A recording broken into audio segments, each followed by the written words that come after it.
This video is brought to you by CoolStuffInc.com, where you can find cool stuff in stock. Hello and welcome back to another day in the arena. It's me, it's CGB, and today in the arena, actually the big talk of the town is the bans. So I'm recording this video fresh off the heels of my ban reaction stream, which was a huge success, a ban party you might call it. We had over 1,000 people at one point, and the story is that Fires of Invention and this card right here and Agent of Treachery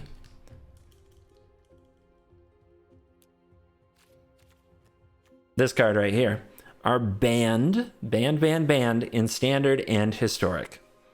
Now, while that might be a yay, yippee, feels good moment, there also isn't going to take effect until Thursday. So I still have to record some content for a few days with these being in the format. Curious to see if people will keep spamming these decks to get to Mythic or if they'll try something new. Don't be surprised if I either stop playing ranked or so I can play the play queue and just concede as soon as I come up against these, because obviously playing against them there's nothing to really gain from that content-wise since they're getting banned. So I'm not sure what I'm going to do for content. I think I'll start in ranked and see what it's like. But another important note is that the companion mechanic itself is getting nerfed really hard. There is going to be a 3-mana sorcery speed tax to take your companion from the companion zone and put it into your hand. You have to pay it on an empty stack during your turn. So even if you have a Teferi and you plus it, you can't put the companion in your hand at instant speed. So that's a pretty big tax. 3 mana at sorcery speed to put your companion from outside the game into your hand is a lot, and I think it hurts aggressive companions really badly. I think that one of the companions that's going to be hit the hardest is Lurrus. Obosh is also pretty much wrecked. Honestly, I think every companion is tremendously worse, almost unplayable, not worth it worse, except for Yorion. So that is my initial take. And Yorion, because you can play some copies in the main deck and still have your backup Yorion really late in the game, save it from much further down the stretch. If you guys want to watch the ban party VOD on Twitch, I've temporarily made my Twitch videos available to everyone if you want to tune into that, because it was at a weird and unscheduled time. So you guys might want to watch that if you want to hear me talk at length about bans and just kind of hang out with the community and have a good time reading the ban announcement. Get with my typical sarcastic comments. So that's on Twitch in the videos section. There's a link to my Twitch in the description. But now, after covering that, let's get into this deck. This is a deck I actually enjoyed quite a bit.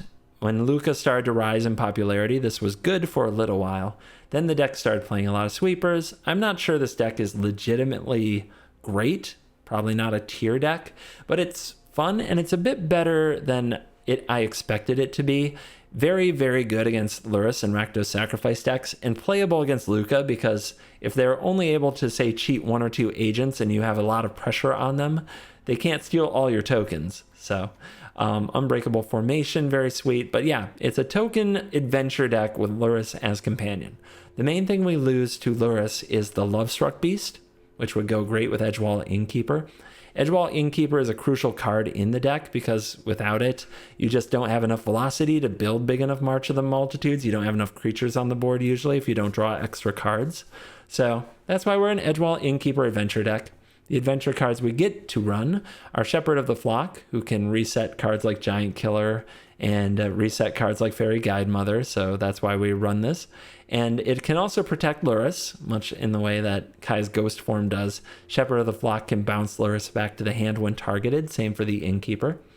Then we have the Guidemother, the Giant Killer, and 4 Floxen Intruders, mostly because we absolutely need the adventure card. Although I have hit people with this and made them sacrifice their Fires of Invention or their Birth of Meletis Wall. Feels good. Then, of course, we play this early. Then we raise the alarm, March of the Multitudes, Unbreakable Formation, or use Flower for Flourish, +2/+2 until end of turn for your creatures to just completely overrun them and smash them. I think that is a pretty good gist of what we're playing. Somebody always asks me when I play off-color companions like Lurrus, which is black and white, not green and white. They ask, CGB, why do you have Overgrown Tomb in this deck?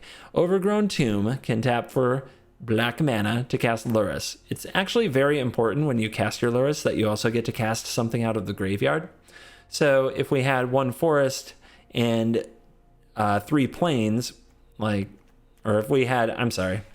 if we had like 2 forests and a plains, or 3 forests and a plains, it would be very hard to cast Lurrus and the Thing. But if we have 1 plains, 1 Overgrown Tomb, and 2 forests, it's very easy to cast the Lurrus and then also cast a green card from the graveyard. So it comes up so often, and this deck usually recovers the life because of the lifelink tokens from March, so it's been fine. All right. So again, kind of a weird meta. Stuff got banned. It's not actually going to be banned until Thursday. We may play against it, so I might just scoop out of those games and play elsewhere if the ladder is still overrun. But if we get a bunch of Lurrus on Lurrus matchups, that's pretty fair, and I'd like to see how this deck shapes up. So let's dive in and let the nonsense begin.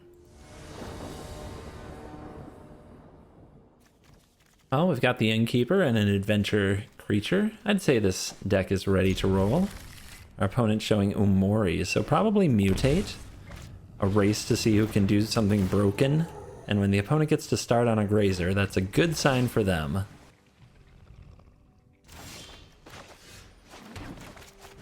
Easy Innkeeper.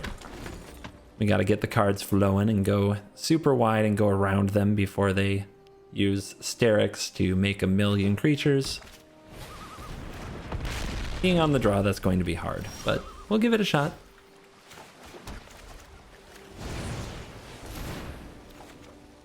Yep, all about drawing cards and more adventure creatures. This can potentially attack, but they might mutate over this, so we'll see if it matters. Oh boy. Let the Starks begin. Oh, they just cast it. They didn't even mutate it. It's kind of bizarre. Well, this can help get some damage through. We've got the Reachy Grazer, though. We definitely need to make as many creatures as possible and pump them. So let's start with the flyer.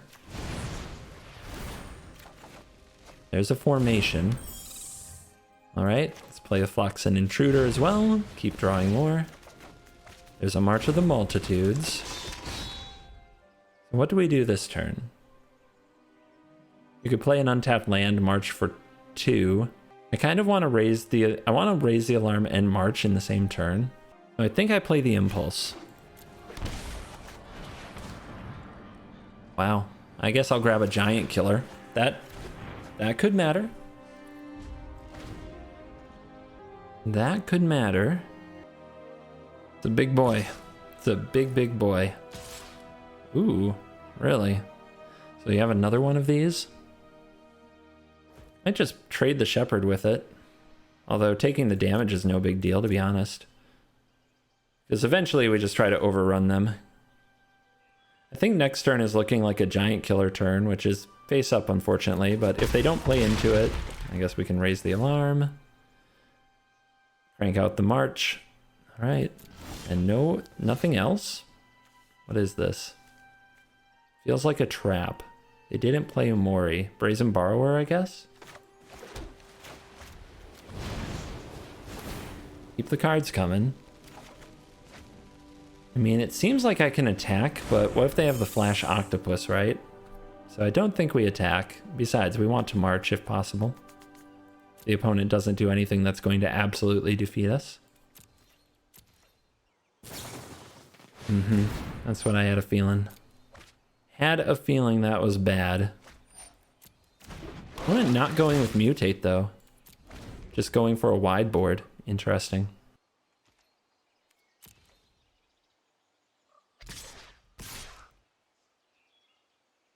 Go to 1. Easy.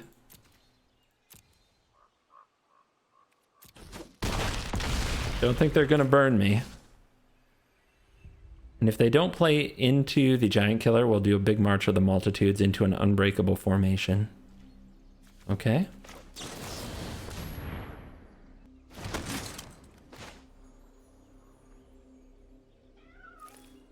Okay. They're still kind of staring at my cards. Is that everything? Yep.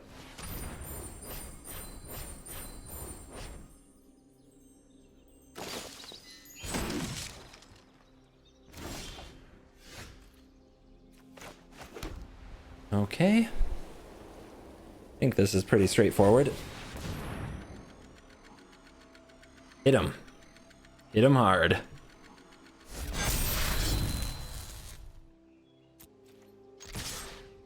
What you got? Okay, they mutate that thing. Very frustrating, but it is what it is. Gem Razor, sure. Let's see what they hit. The fact that this is tapped means they only get to bounce a thing. There's still a lot of damage coming at them. Sure.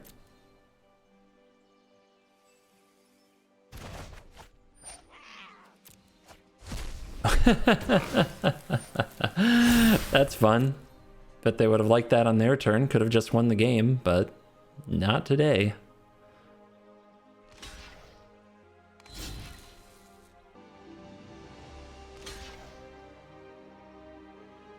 So the question is, do they untap and beat me?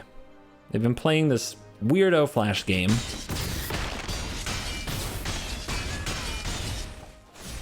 So there you go to 2. We go to 11. I think we just play a Shepherd of the Flock again. Holding up Giant Killer doesn't do anything. And see if they can win.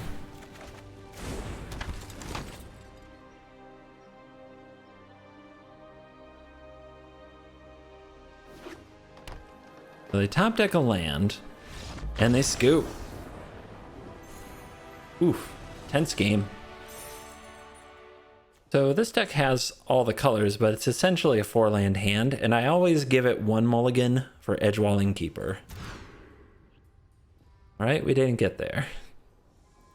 We'll keep the 6, we'll put the Shepherd away, right? I guess we're bottlenecked on white with this hand a little bit. Maybe we should put the Guide Mother away. Okay. And we're up against Yorion. Not a very quick clock here. In any way. We're probably just running out the Shepherd to attack my opponent. Another land off the top. Not ideal.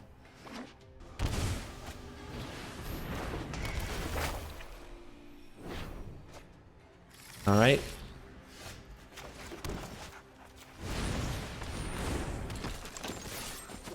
Get in there.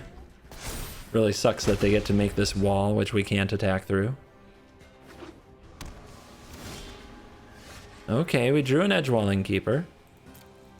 See what happens when we attack.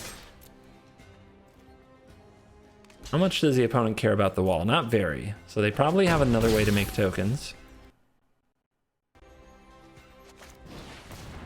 Edgewalling Keeper. Another Shepherd. There's a March. Going to need a lot of things to go very perfectly to have a shot here. It doesn't feel like we do. We came out pretty slow. We didn't go super wide, super fast. Next turn we can March. Like, we can play Giant Killer, play March if the opponent doesn't sweep us, but they probably will. Fires, of course. Shatterer, yes. Well, at least they're down a token. Rip. All right. Larissa, come on down. And this is where the Overgrown Tombs are really good, because otherwise we wouldn't be able to play Aluris from this point. And we'll see how the opponent deals with the second wave. Free Omen. Could have been worse. 2 to the bottom. Okay.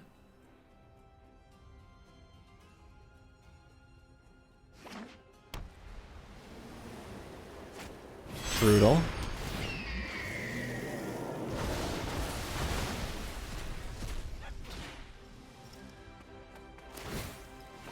Okay, and they passed, so at least their hand isn't very good, but now they're going to scry like a million and destroy me. 2 to the bottom. Let's just hope it's all land. Just nothing but land. Man, this is a miserable feeling. That's actually a good draw considering that we need more white mana to take advantage of the cards that we have. So let's play Guide Mother from the grave. Or maybe we should play the Giant Killer to tap something down and not play something from the graveyard. Because I want to Giant Kill this and attack.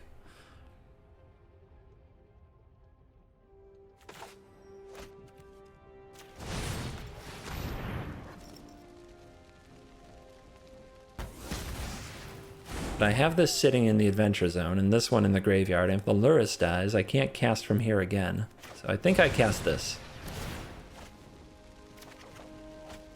Impulse.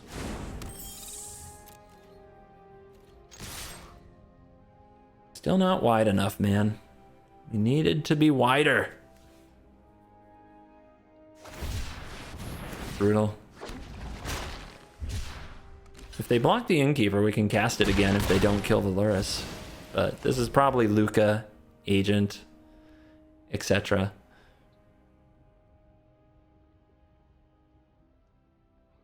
And at 15, I'm just not going to play it out. If they have it, we're done. If they were at like 2 life, I might try to figure out a way to battle through, but this game was never in doubt.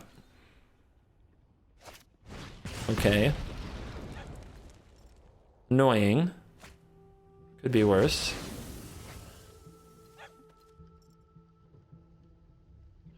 Hopefully Impulse gets us another Innkeeper. And then we need to get a turn to march up.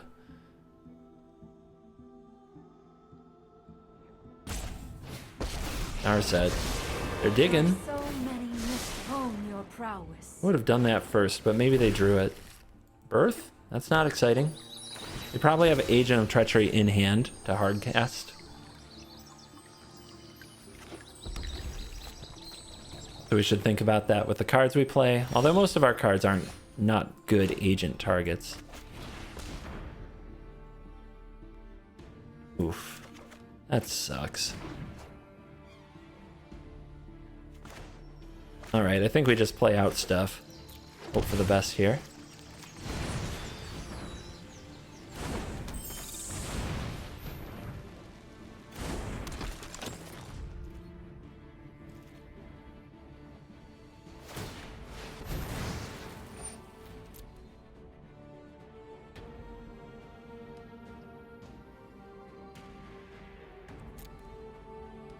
Then the omens also help make sure you find what you need.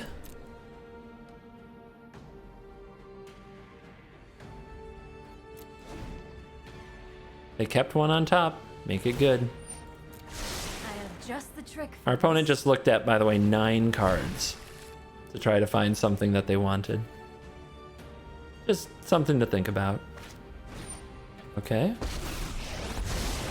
Those who cannot perceive beyond the veil of reality are left. Meditate and prepare.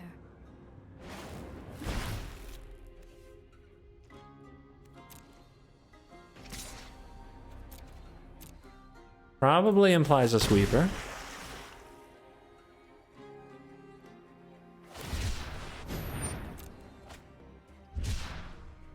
How many cards have they seen now? This is so insane.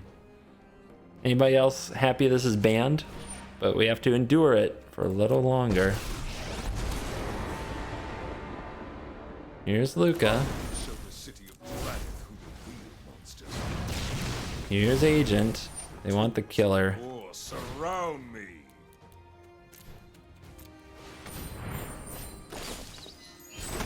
Give you a tapped killer.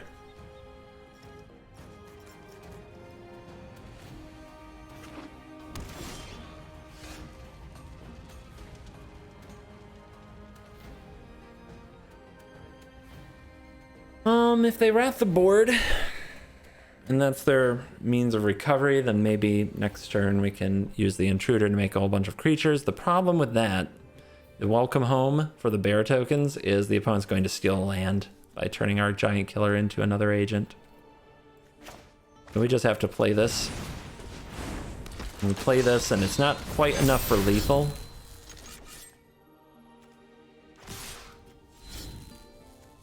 But we have to try to keep them off another sweeper. So we do this.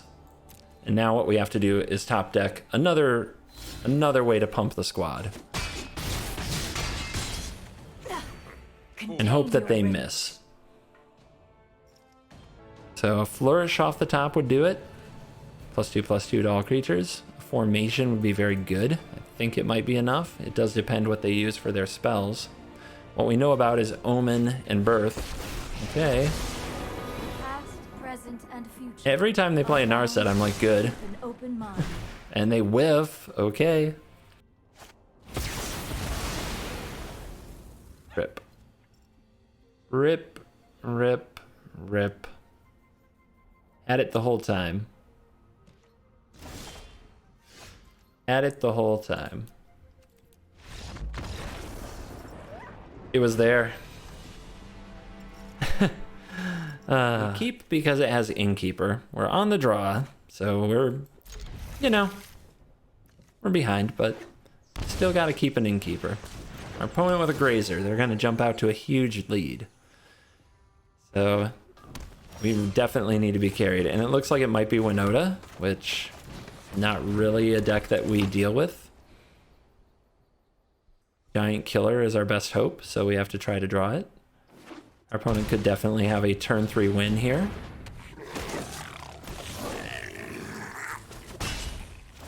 Yep, that turn 2 War Boss, pretty vicious. So I want to play this, but I think I have to try to raise the alarm, block War Boss if they don't have the Winota.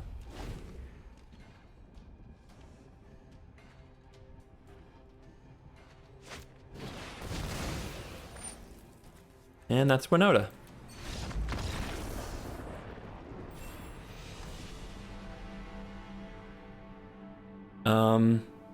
Pretty easy choice, I think, don't you?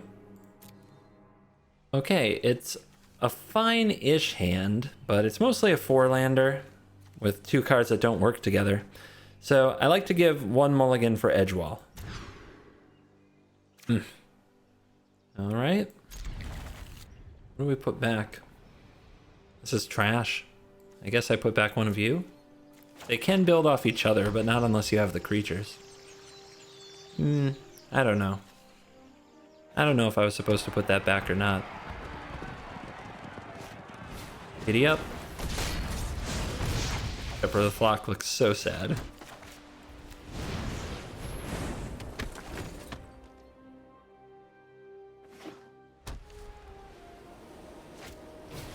Worthy Knight. Okay.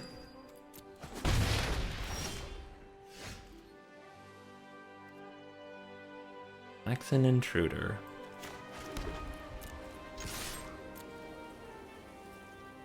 I think I just need to keep developing my board. So, Loris, out you come. And enjoy that while it lasts, because I'm not paying 3 mana to put you into my hand.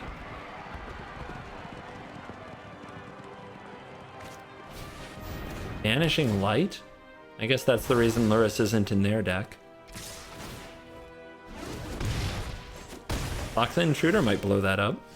Do you have a use? Is there a use for you? I could save Indestructibility, but I think I just attack here and fetch another land. Green isn't nearly as useful as white.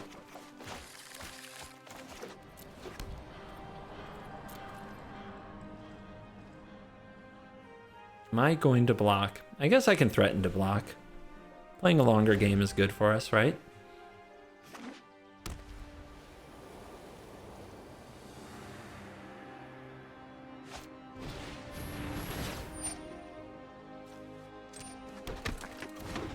Another Worthy Knight making a token. And an Inspiring Veteran. Opponent showing us what true God draws are all about. Alright, let's kill that off.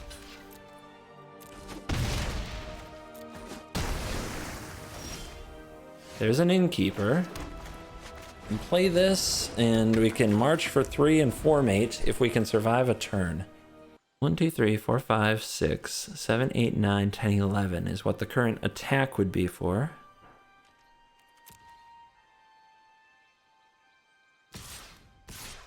Weird.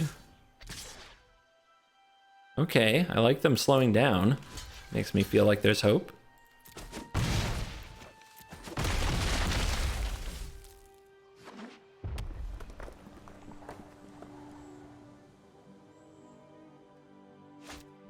Acclaimed contender, sure. It's another trigger. Does it find Embercleave? The card that these card decks will probably be back on as soon as they're done with Luris. And another board. That's pretty good.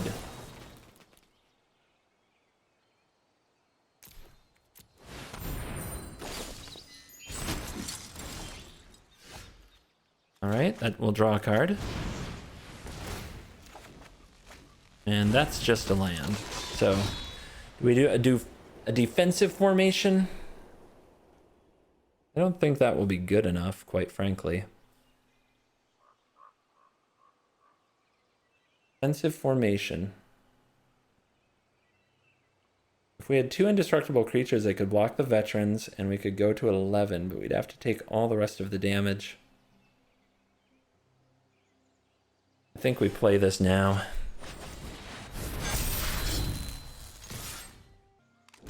Yep, they make sure they block the intruder so it doesn't kill the banishing light.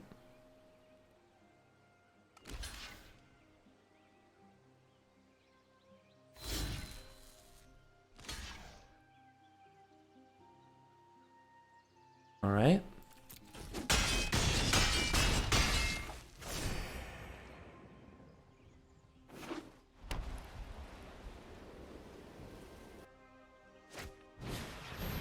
Legionnaire that has flying. That's obnoxious. Well, the attacks are coming anyway. It's kind of weird. Okay, really, dude? There's an attack all button. You. God, some people bother me. I don't know what to tell you. They make me angry. They tilt me. Probably like this. Then we only need 3 damage to kill. We only need 2 damage to kill one of them. So that there. That there. And we block here, and we block here, and that's some life. This one survives because we block here. 5. I think that's good. Now we need to draw a way to make more creatures. Their creatures are going to get smaller. I can't believe they weighed out those attacks and came up with those attacks, but... losing their lords can be a big deal if we draw well, but we don't.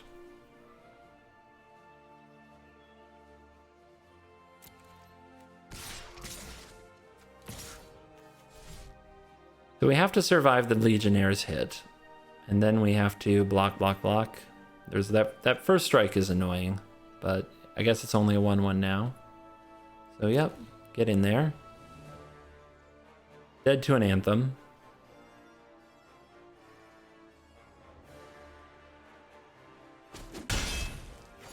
Better play this untapped.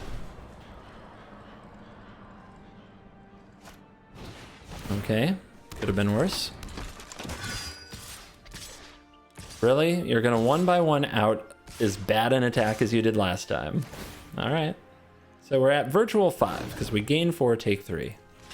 So if we block here, and we block here, and we block here, then we die, right? Because of these, so I have to trade for something.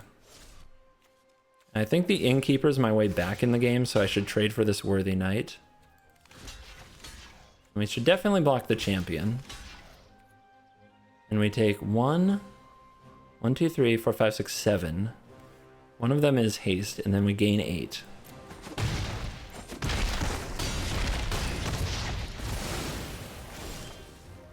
Brutal. Just brutal. Alright. We have to do both of these now. We don't have a choice because we have to gain enough life to survive the Legionnaire hit. Because the opponent can put the counter on the Legionnaire. Or they can do that. It's fine too.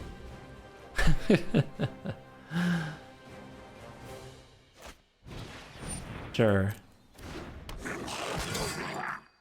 We've got a lot of good draws in our deck. I just don't know if we'll actually see them.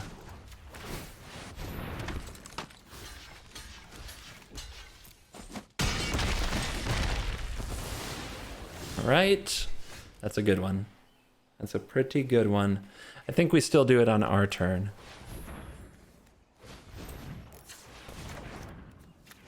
Chop you down. Because if we draw something else with this Innkeeper, we're going to want to be able to cast it. There we go. All right, let's go. Gift of the Fae on the Lifelinker. We're doing it. We're doing it, guys. We got through the land. It's comeback time. Up to 6. Does the opponent draw something? Okay, they draw a land. Are you still going to attack with everything? Just you. Just you. I think that's the block. This can counter race the Legionnaire and this can tap it. The opponent can pump it once. No point to a pump here. All right, do what you gotta do. Hope they're proud of themselves. I think we just say go, tap this on their turn, then attack with the Lifelinker. I really want this Lifelinker around, and I think we're favored in the long game. So let's play the long game. We don't have to be quite like our opponent, attacking every single turn.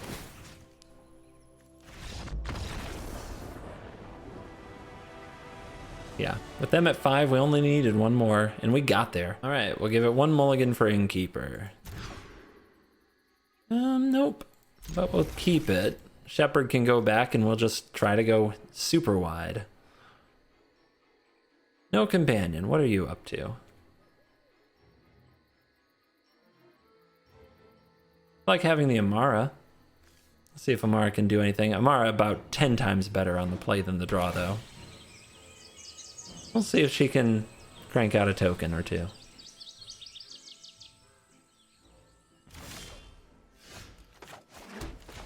Get aggressive. Get aggressive. Happy to draw a 1-drop.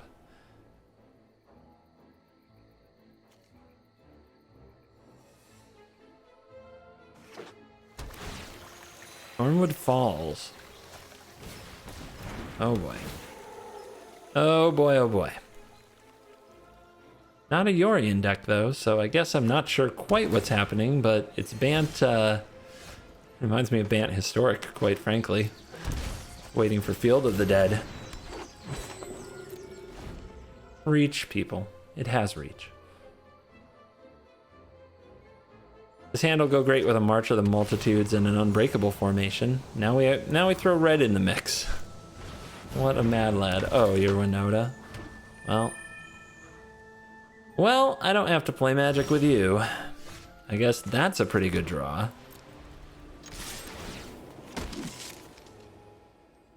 They're going to be scared to trade the Reflection if they have Winota.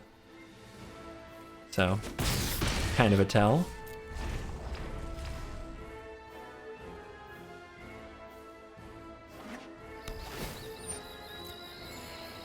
Yep, you couldn't afford the expensive lands, but you wanted to play Winota, so you're gonna come after the unranked players. I gotcha. I see what you're doing. Talked yourself out of playing the broken deck in ranked. Because you don't like losing. I get it. Do what you gotta do.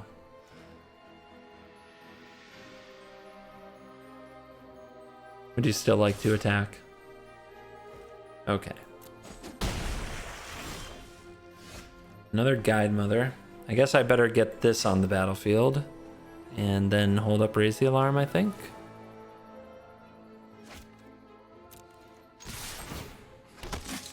And we'll see if they have another Winota ready to go. They usually draw 2, right? Howard. Ah, there you go.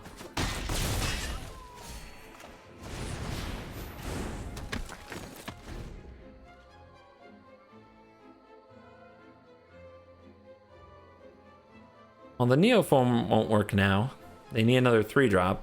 I guess they could have that. They're still at 20. They run Spark Double. Okay. I guess that's a thing. Become a reflection? Okay. This I have not seen. And another Grazer. And do you put out a land? No. So the last card's not a land, but it's not a Winota either.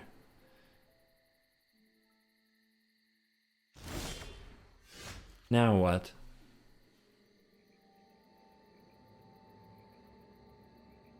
I could play the Fae, hold up 2 mana to either use Giant Killer. Yeah, I think that's it.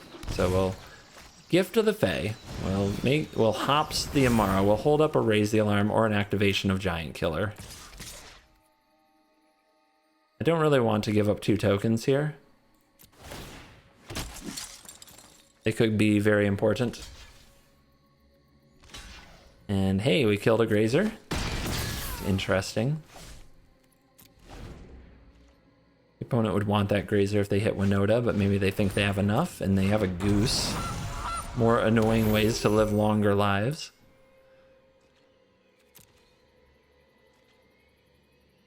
All right, tap that. We need to start really attacking the opponent. Oh, there we go. All right, so with the 1 extra mana, I'll put out the Guide Mother. Throw this down. Power up. Let's put them on a real clock. Notice you don't get this. You get a token whenever this card becomes tapped. If there's Vigilance, you don't get one. Just something to remember if it ever becomes important.